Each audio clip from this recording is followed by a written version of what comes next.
Welcome to student dictation 5 second बाद शुरू होगा। Ready start.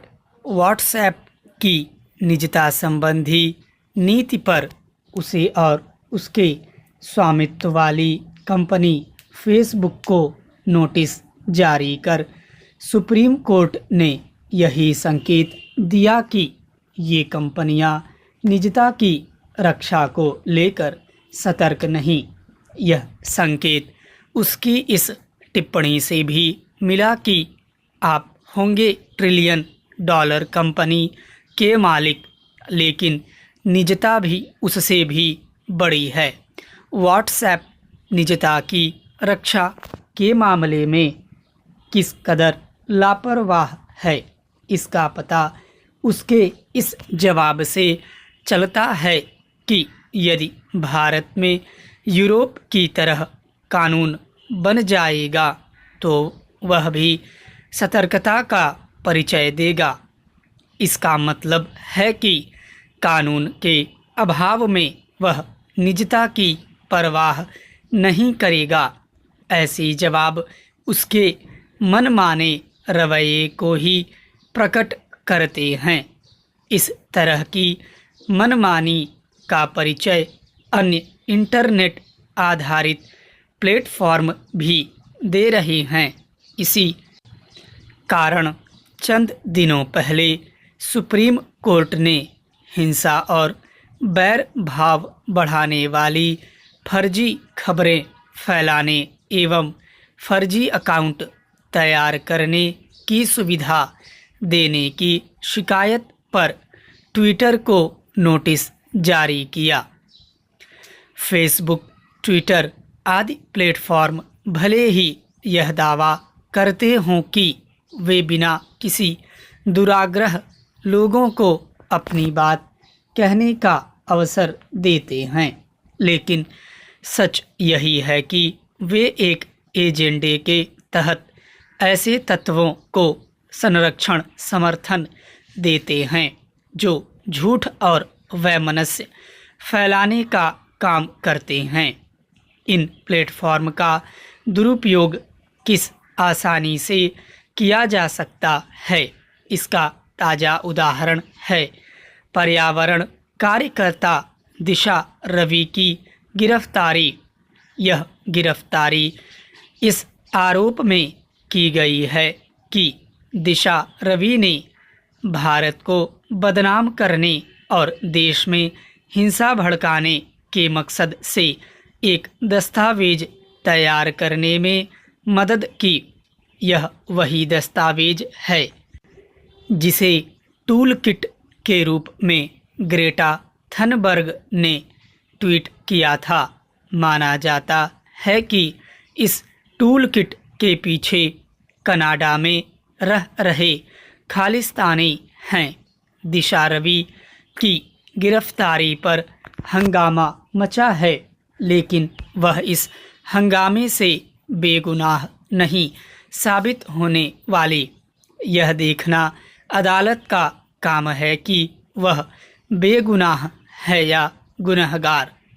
अदालत चाहे जिस नतीजे पर पहुँचे, इसकी अनदेखी न की जाए कि इस टूल किट में कृषि कानून विरोधी आंदोलन को हवा देकर चाय एवं योग के देश के रूप में भारत की छवि नष्ट करने का भी ताना बाना बुना गया था।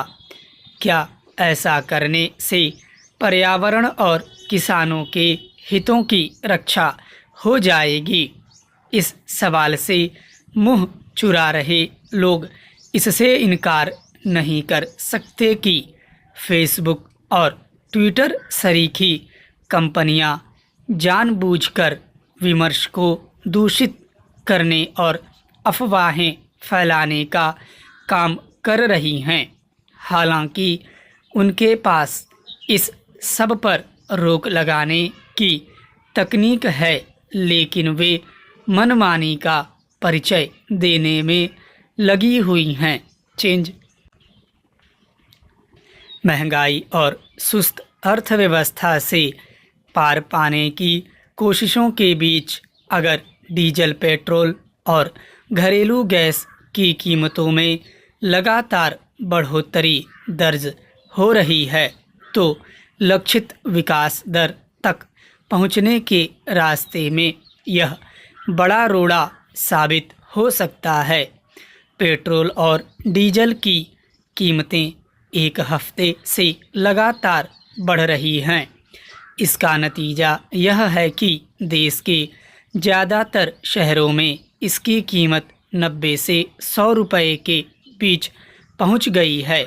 मध्य प्रदेश और महाराष्ट्र के कुछ ज़िलों में यह कीमत 100 रुपये से भी अधिक हो गई है।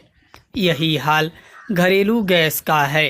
इस महीने करीब 12 दिनों में ही एक सिलेंडर की कीमत 75 रुपये बढ़ गई।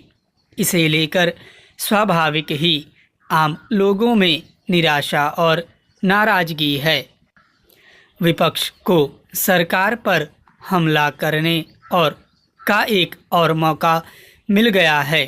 तेल की कीमतें बढ़ती हैं तो उसका असर रोज़मर्रा इस्तेमाल होने वाली उपभोक्ता वस्तुओं पर भी दिखाई देने लगता है। माल ढुलाई और यातायात खर्च बढ़ जाता है। कल कारखानों में उत्पादन लागत ऊंची हो जाती है। यानी कुल मिलाकर आम नागरिकों की जेब पर चौतरफा बोझ पड़ता है। आमतौर पर अंतर्राष्ट्रीय बाजार में कच्चे तेल की कीमतें बढ़ने से घरेलू बाजार में डीजल और पेट्रोल की कीमतें बढ़ती हैं।